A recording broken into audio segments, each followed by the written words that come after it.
ये कहानी हरदोई गांव की है, जहां रोज एक बकरा चोरी होने की खबर मिलती है। पूरे गांव के किसी न किसी घर से हर दिन एक बकरा चोरी होता है। चोरी का इल्जाम गांव वाले एक दूसरे पर लगाकर आपस में लड़कर संतुष्ट और शांत हो जाते हैं। आज भी एक बकरा चोरी हुआ है, इसलिए आज भी दो पड़ोसियों के बीच झगड़ा जरूरी है। सुंदर का बकरा चोरी हुआ है, उसे सुहन पर शक है। दोनों में झगड़ा होता है। मेरा बकरा तुमने ही चुराया है। तुम झूठा इल्जाम लगा रहे हो। चोर कभी नहीं कहता कि उसने चोरी की है। मुझे चोर मत पुकारो, वरना अच्छा नहीं होगा। एक तो चोरी, उस पर सीना जोरी। क्या करोगे तुम मेरा? तुम्हें मुंह तोड़ जवाब दूंगा। तुम्हारे मुंह तोड़ जवाब से पहले मैं तुम्हारा मुंह तोड़ दूंगा। कहकर सुंदर सुहन पर झपटता है। दोनों में हाथापाई होती है। पड़ोस के एक दो लोग आकर बीच बचाव करते हैं। अरे तुम लोग क्यों लड़ रहे हो? इस नूरा कुश्ती का कारण क्या है? कुछ तो बताओ। इसने मेरा बकरा चुराया है। तुम फिर झूठ बोल रहे हो। इसका मतलब आज फिर गांव में बकरा चोरी हुआ है। अरे भाई, ये तो हमारे गांव की रोज की कहानी हो गई है। मैं कुछ नहीं जानता, मुझे मेरा बकरा चाहिए। मैं तुम्हारा बकरा कहां से लाकर दूं? तभी मौलवी साहब वहां आकर कहते हैं, अरे मियां, तुम्हारा बकरा मैं लाकर दूंगा। सब लोग मौलवी को देखते हैं। मौलवी साहब आप? हाँ भाई, अच्छा हुआ जो मैं वक्त पर आ गया, वरना ये आपस में लड़कर अपना सर फोड़ लेते।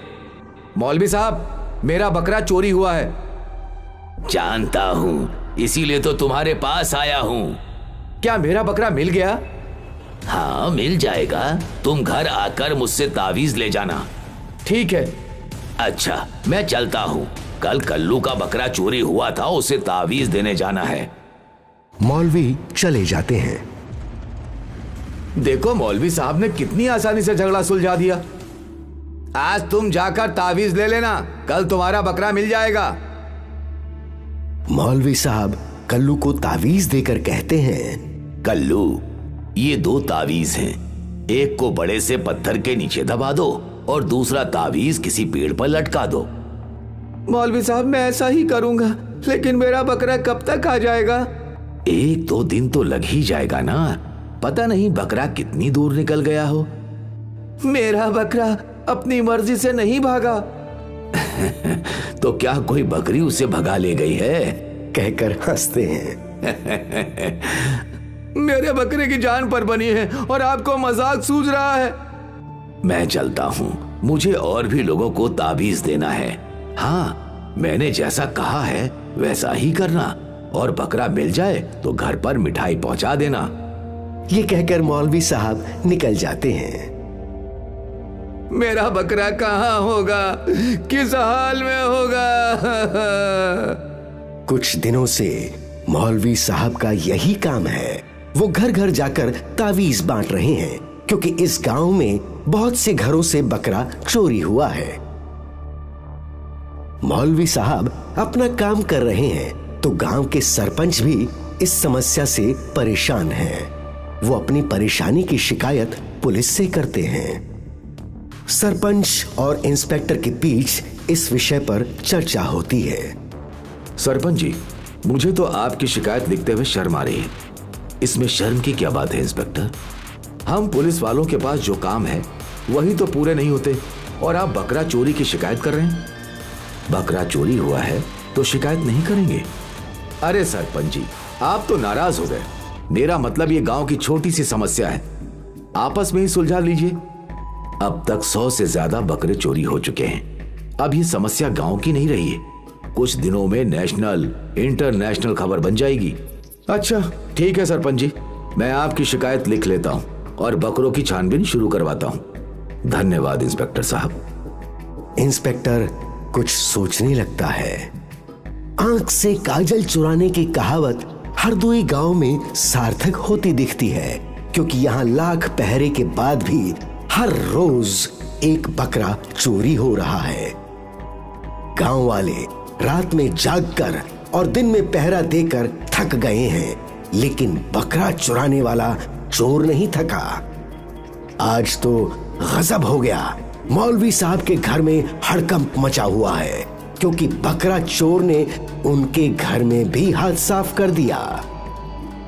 गांव के लोग चौपाल में बैठे इसी विषय पर चर्चा करते हैं। भाई गजब हो गया, चोर ने तो मौलवी साहब का घर भी नहीं छोड़ा। अब मौलवी साहब किससे तावीज लेंगे? भाई बात मजाक की नहीं है, पानी अब सर के ऊपर होता जा रहा है। अब हम कर भी क्या सकते हैं? मौलवी साहब तावीज देकर थक गए, सरपंच जी पुलिस में शिकायत कर चुके और हम सब रोज भगवान से प्रार्थना करते हैं। फिलहाल तो निराशा ही हाथ लगी, बकरा नहीं मिला। रोज रोज बकरा चोरी होने से अच्छा है हम गांव वाले इकट्ठा ही बकरे को बेच दें। ये ठीक है, न रहेगा बांस न बजेगी बांसुरी। नहीं भाई, इस समस्या को हम ऐसे नहीं छोड़ सकते। हाँ, मौलवी साहब को ही कुछ करना होगा, तभी यह बकरा चोर पकड़ा जाएगा। सब उसकी बात से सहमत होते हैं। मौलवी साहब समझ जाते हैं कि मामला चोर सिपाही का नहीं बल्कि भूत प्रेत का है, इसलिए वो एक रात का वजीफा करते हैं। इस वजीफे के जरिए वो उस भूतिया कसाई को सामने लाना चाहते हैं जिससे गांव वाले उसकी सच्चाई जान लें। गांव वाले भी मौलवी साहब की मदद करते हुए उनके आसपास सतर्क होकर छुप जाते हैं। मौलवी साहब का वजीफा शुरू होता है। भूतिया कसाई इस वजीफे से अनजान बकरा चोरी के लिए गांव में आता है।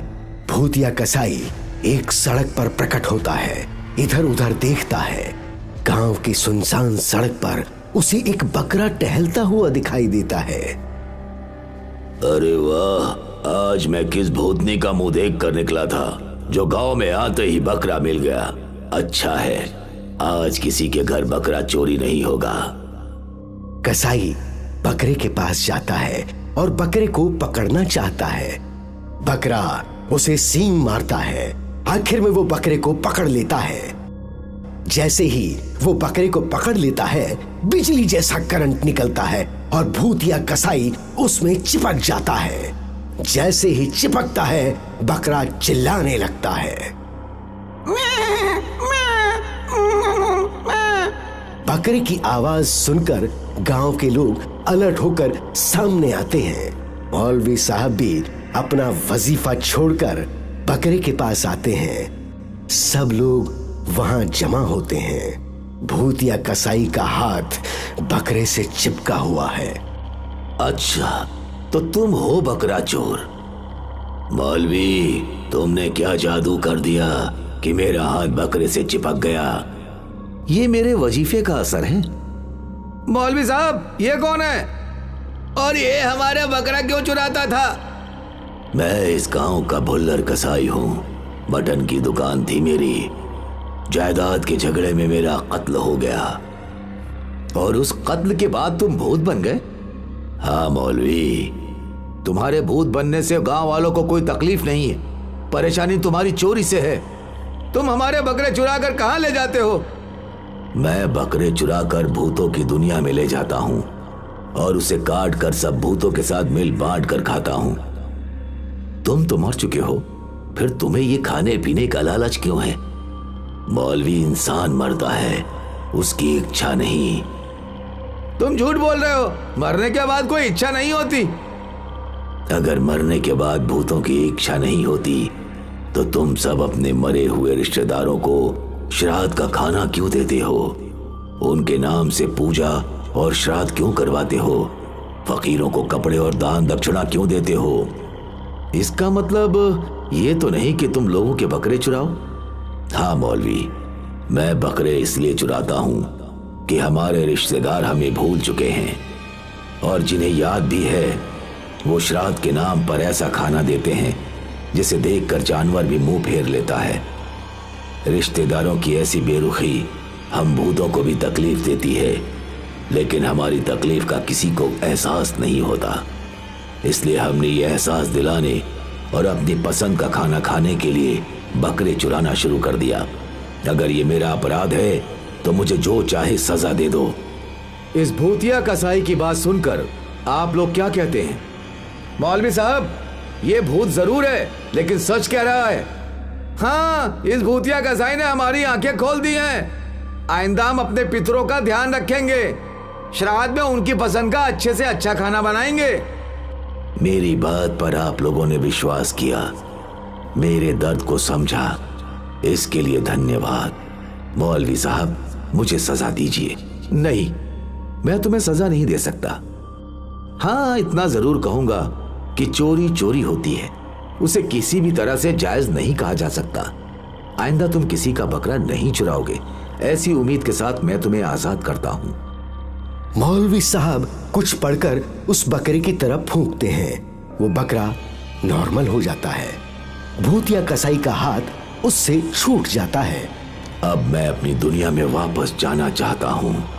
ठीक है, तुम जा सकते हो, लेकिन अपने साथ इस बकरे को भी लेते जाओ। क्या? हाँ भूतिया कसाई, हम गांव वाले ये बकरा तुम्हें इनाम में देना चाहते हैं, ले जाओ इसे। जाओ, अपनी दुनिया में खुश रहो और दूसरों को खुश रहने दो। भूतिया कसाई बकरा लेकर ऊपर की तरफ चला जाता है और कुछ देर में गायब हो जाता है। चलो, हम सब भी अपने अपने घर चलें, आराम से सोएं।